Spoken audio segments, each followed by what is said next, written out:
6 जुलाई 2025 को जो अभी प्रेजेंट दलाई लामा है, मींस 14th दलाई लामा और तिब्बतन स्पिरिचुअल गुरु, वो 90 साल के पूरे हुए हैं और उन्होंने अनाउंस किया है कि जो दलाई लामा का इंस्टीट्यूशन है ये बाद में भी कंटिन्यू रखा जाएगा। मींस जो 15th दलाई लामा है वो भी बाद में नियुक्त किए जाएंगे। तो इस लेक्चर में हम समझने की कोशिश करते हैं कि इंस्टीट्यूशन ऑफ दलाई लामा क्या है और अगर अगले उनके सक्सेसर नियुक्त किए जाएंगे तो उसमें चाइना को क्या इश्यूज हैं। तो देखो, सबसे पहले तो दलाई लामा इंस्टीट्यूशन के बारे में जानते हैं। जो शब्द दलाई लामा है इसका मतलब है ओशियन ऑफ नॉलेज। अगर हम बुद्धिज्म की बात करें तो बुद्धिज्म में दो टर्म्स हम यूजुअली पढ़ते हैं, one is Buddha and other is Bodhisattva. तो पहले दिन दोनों में डिफरेंस हम समझेंगे, उसके बाद ये समझेंगे कि जो दलाई लामा का इंस्टीट्यूशन है ये अवलोकित जो ये बोधिसत्वा हैं उन बोधिसत्वा का एक मैनिफेस्टेशन है। तो देखिए, पहले एक डिफरेंस समझते हैं बुद्धा और बोधिसत्वा में। बुद्धिज्म में बुद्ध तो वो हैं जिन्हें एनलाइटनमेंट हासिल हो चुकी है और जिन्हें निर्वाणा हासिल हो चुका है। निर्वाणा का मतलब हुआ एक वो स्टेट है निर्वाणा जिसमें एक व्यक्ति जन्म और मृत्यु के साइकिल से फ्री हो जाता है। यानी कि एक साइकिल है जिसमें एक व्यक्ति उनका जन्म होगा, फिर उनकी मृत्यु होगी, फिर पुनः जन्म होगा, फिर मृत्यु होगी, फिर पुनः जन्म होगा, फिर मृत्यु होगी। तो ये बर्थ और डेथ का एक साइकिल है। लेकिन अगर कोई व्यक्ति एनलाइटनमेंट हासिल कर ले, जिसे परम ज्ञान हो जाए जीवन का, और उसके बाद वो व्यक्ति निर्वाणा में प्रवेश कर जाएगा, यानी कि एक सेंस में हम देखें तो हेवन में प्रवेश कर जाएंगे और उसके बाद ये जो दुनिया है इसमें वो वापस नहीं आएंगे। तो उस एनलाइटनमेंट की जो अवस्था है, ये जो स्टेज है, इसे हम निर्वाणा कहते हैं। तो जो स्वरूप, जो व्यक्ति जिन्हें ये एनलाइटनमेंट हासिल हो जाए और जो निर्वाणा में प्रवेश कर गए हों, उन्हें हम कहते हैं बुद्धा। जैसे कि सिद्धार्थ गौतम जो एक राजकुमार थे पहले और बाद में जो है उन्हें ज्ञान की प्राप्ति हुई और उसके बाद जो है उन्हें निर्वाणा हासिल हुआ। लेकिन जो महात्मा बुद्ध हैं, जो सिद्धार्थ गौतम हैं, वो भी पहले उन्हें भी कई जन्म लेने पड़े थे, जो कि जातक कथाओं में हमें उनके जो पूर्व जन्म है उनके बारे में जानकारी मिलती है। तो कई जन्म उन्हें लेने पड़े, लेकिन फाइनली जो उन्होंने जन्म लिया एक राजकुमार के रूप में, जब वो पैदा हुए, उसके बाद जब उन्होंने घर त्यागा और उन्हें ज्ञान की प्राप्ति हुई, तो अल्टीमेटली जो है वो फिर ये जो वर्ल्ड है इसमें वापिस नहीं आए और वो निर्वाणा में प्रवेश कर गए। उन्हें निर्वाणा हासिल हो गया, यानी कि एक प्रकार से हम समझे तो वो हेवन में प्रवेश कर गए। तो जो खुद जिन्हें ज्ञान की प्राप्ति हो चुकी है और वो निर्वाणा हासिल कर चुके हैं, वो तो हुए बुद्धा। जैसे कि मैंने एग्जाम्पल बताया, स्वयं जो गौतम सिद्धार्थ थे, जिन्हें हम महात्मा बुद्ध के नाम से जानते हैं, उन्हें निर्वाणा हासिल हो चुका है, उन्हें ही हम बुद्धा कहते हैं। ऑन द कॉन्ट्रेरी, बोधिसत्वा कौन है? बोधिसत्वास बुद्धिज्म में वो डिवाइन बॉडीज हैं जो कि ज्ञान प्राप्त करने के रास्ते में हैं, जो एलिजिबल हैं निर्वाणा में जाने के लिए, निर्वाणा हासिल करने के लिए वो एलिजिबल हैं, लेकिन जानबूझ के जो अपने निर्वाणा को डिले कर रहे हैं और वापिस इस दुनिया में आते हैं। रीबर्थ के कारण जो है, रीबर्थ के साथ ही वो इस दुनिया में वापिस आते हैं। तो देखो, one who has attend the enlightenment is called Buddha, जिन्हें खुद वो एनलाइटमेंट हासिल हो गई है वो बुद्धा हैं।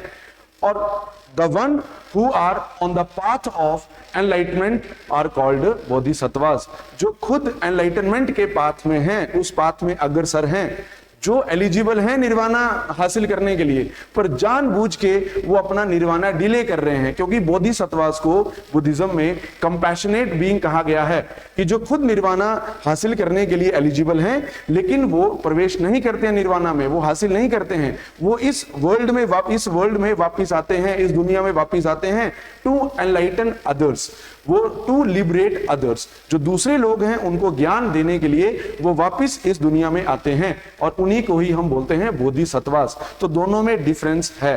बुद्धास वो हैं who have attained the enlightenment, on the contrary bodhisattvas वो हैं who are on their path to achieve enlightenment, but who intentionally delays their nirvana, जो जानबूझ के अपने निर्वाणा को डिले करते हैं और इस जो वर्ल्ड है उसमें वो वापस आते हैं in order to liberate others, दूसरों को लिबरेट करने के लिए। और कैसे लिबरेट करेंगे? अपना ज्ञान बांट के। जो बुद्धिज्म में 8 फोल्ड पाथ है, अष्टांग मार्ग जिसे हम कहते हैं, या इसके अलावा जो 4 नोबल ट्रूथ हैं, उन सब के माध्यम से दूसरों को लिबरेट करना चाहते हैं। तो ऐसे डिवाइन बीइंग्स को बुद्धिज्म में कहा जाता है बोधिसत्वा।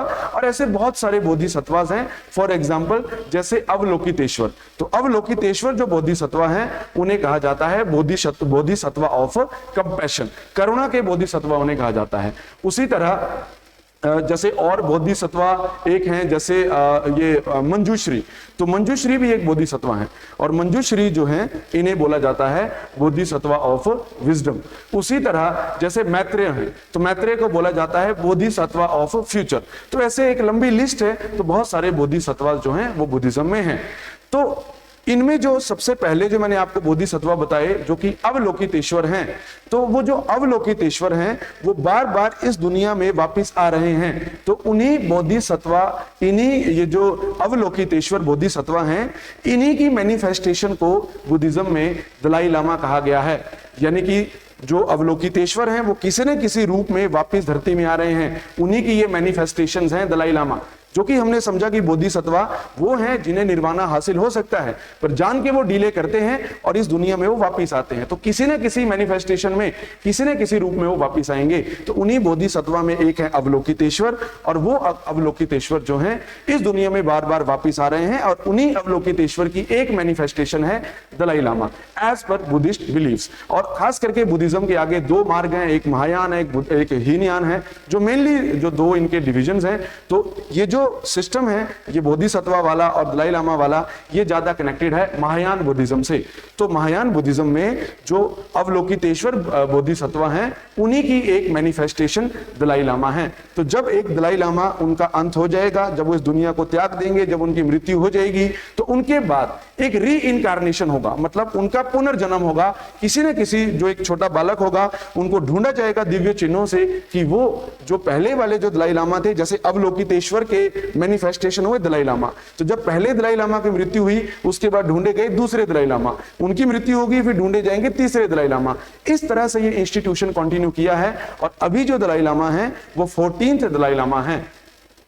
तो अब समझते हैं दलाई लामा के इंस्टीट्यूशन के जो 1 by 1 जो दलाई लामा थे उनके बारे में। तो देखिए, सारे दलाई लामा तो हम अभी नहीं समझेंगे, लेकिन एक दो जो दलाई लामा हैं उनके बारे में समझने की कोशिश करते हैं। तो जो सर्वप्रथम जब ये इंस्टीट्यूशन शुरू किया गया दलाई लामा का, तो पहले जो दलाई लामा नियुक्त किए गए वो 1391 में एज अ री इनकारनेशन ऑफ अवलोकितेश्वर। जो मैंने कहा कि एक का पुनर्जन्म होगा, फिर उसके बाद उनकी मृत्यु होगी, फिर दूसरे दलाई लामा, फिर तीसरे Dalai Lama and so on.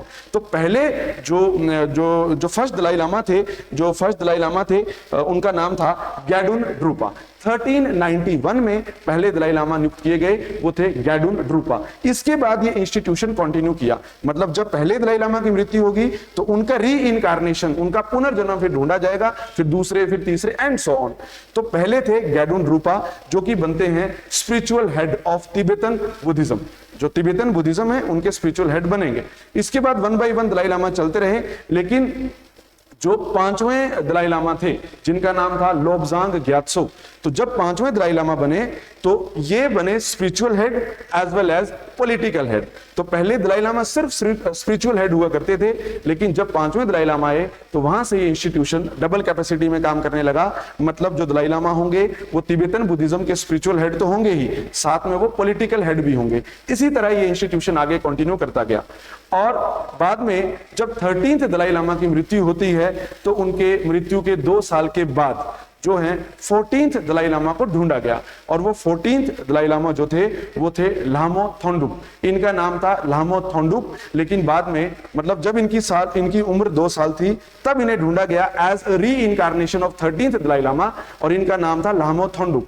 लेकिन उसके बाद जब इनकी उम्र 4 साल हुई 1939 में, तो इन्हें जो है प्रॉपर जो वहां पे तिब्बत में पैलेस था, पोटाला पैलेस, वहां पे इनका एक प्रकार से जैसे राज्याभिषेक होता है किसी किंग का, तो उसी तरह जो है ये एक प्रॉपर सेरेमनी होती है। उसके बाद जो है दलाई लामा को अपनी पोजीशन पे बिठाया जाता है। तो जब 4 साल की उम्र हुई तो इन्हें नया नाम दिया गया, और वो नया नाम है तेंजिन ग्यात्सो। तो अभी जो दलाई लामा है, जो 14th दलाई लामा है, जो धर्मशाला में जिनका रेजिडेंस है, और जो 1959 में तिब्बत से इंडिया आते हैं, इनका ओरिजिनल जो रियल नेम था ये था लामो थोंडुप, और उसके बाद इनका जो स्पिरिचुअल नेम बना ये था तेंजिन ग्यात्सो। और वैसे जो उपाधि है वो तो दलाई लामा के नाम से ही जाने जाते हैं, जो हमने समझा। फर्स्ट जब दलाई लामा बने 1391 में इंस्टीट्यूशन शुरू हुआ, उसके बाद जितने भी आगे कंटिन्यू रहेंगे उन्हें दलाई लामा ही बोला जाता है। तो दलाई लामा, जैसे कि पहले हमने समझा, दलाई लामा शब्द का मतलब है ओशियन ऑफ विजडम।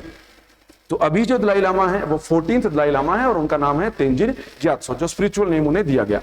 तो ये तो हमने समझा इंस्टीट्यूशन ऑफ दलाई लामा के बारे में। अब देखो विवाद क्या है।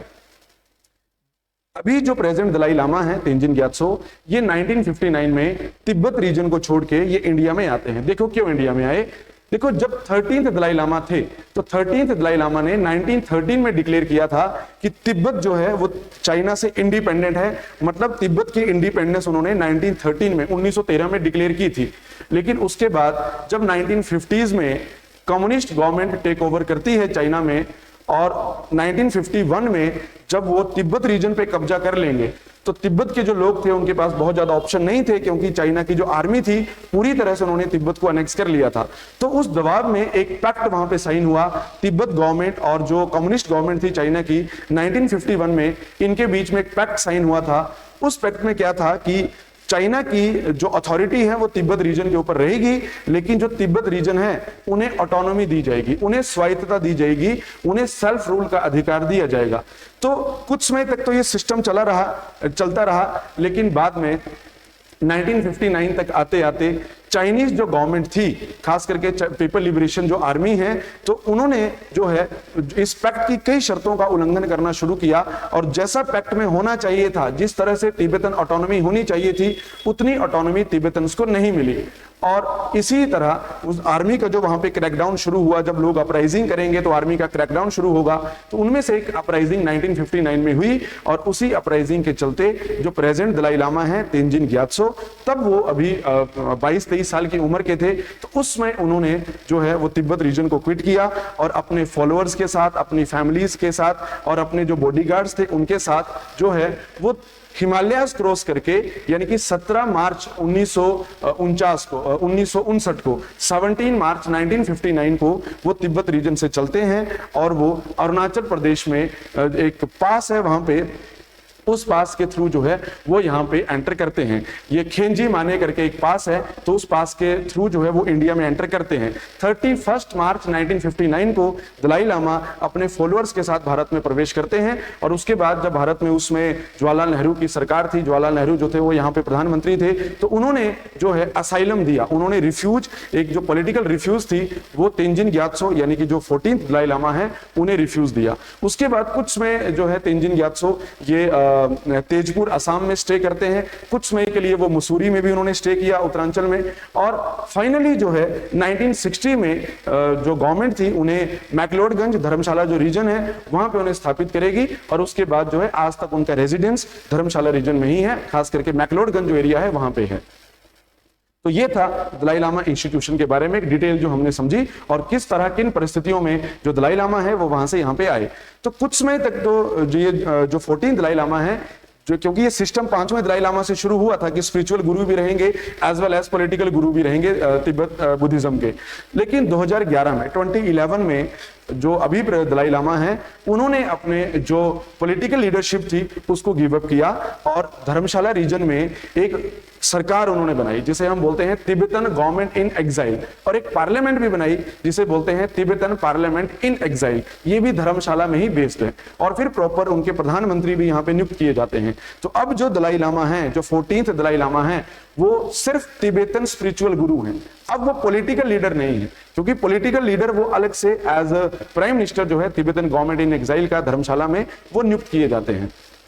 और 2011 में ही जो अभी दलाई लामा है इन्होंने डिसाइड किया था कि जो दलाई लामा का इंस्टीट्यूशन है वो कंटिन्यू करना है या नहीं करना है। बोला ये मैं तब डिसाइड करूंगा जब मेरी उम्र 90 साल हो जाएगी, जो कि अभी 6 जुलाई 2025 को उनकी उम्र 90 साल हुई, और धर्मशाला में भी एक सेरेमनी जो है इसी के उपलक्ष्य में वहां पे जो है आयोजित की गई।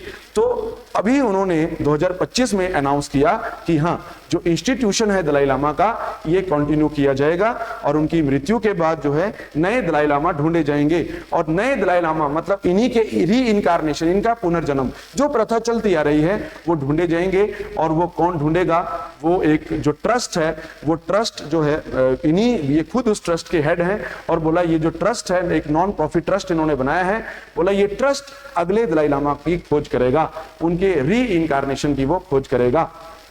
तो गैडेन फोड्रांग इस ट्रस्ट का नाम है। गैडेन फोड्रांग एक सिस्टम हुआ करता था तिब्बतन गवर्नमेंट का, इसलिए ये नाम इन्होंने इंटेंशनली चूज किया है। 2011 में ये ट्रस्ट धर्मशाला में स्थापित किया गया था और इसी ट्रस्ट को उन्होंने जिम्मेदारी दी है कि ये ट्रस्ट काम करेगा उनके री इनकारनेशन को ढूंढने का।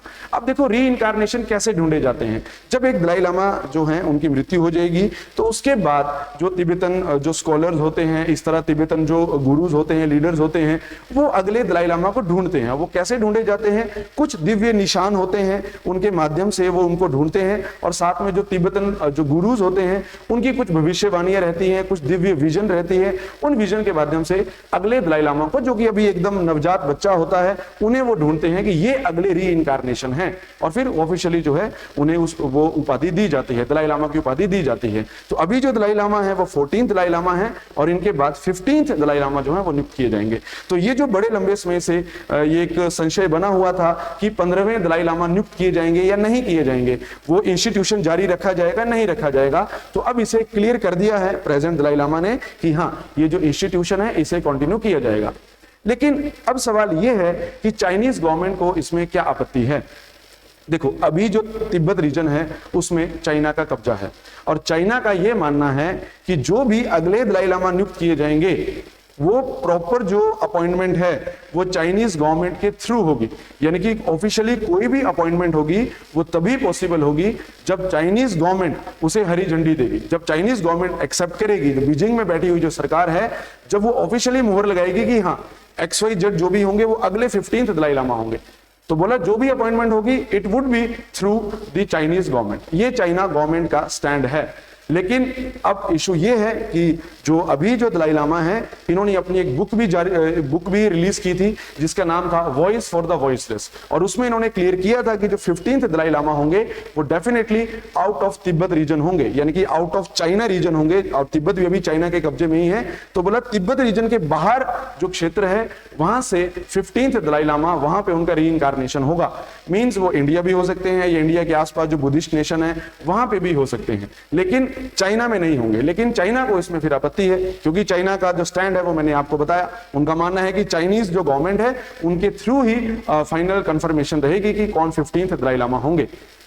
और चाइना का यह भी कहना है कि एक वहां पे जब किंग डायनेस्टी चाइना में होती थी तो एक सेरेमनी होती थी जिसे गोल्डन अर्न सेरेमनी कहते हैं। एक सुनहरा पोर्ट होता था, फिर उस पोर्ट से एक पर्ची निकाल के अगले दलाई लामा का नाम अनाउंस किया जाता था। तो उनका ये स्टैंड है कि जो सेरेमनी चलती आ रही है उसी सेरेमनी के तहत चाइना में, यानी कि जो तिब्बत रीजन है वहीं पे ही जो है अगले दलाई लामा जो है उनकी नियुक्ति की जाएगी, लेकिन जो कि पॉसिबल नहीं है क्योंकि अभी जो दलाई लामा है वो एग्जाइल में है और इनकी जो सरकार है ये भी धर्मशाला में बनी है and it is called Tibetan government in exile.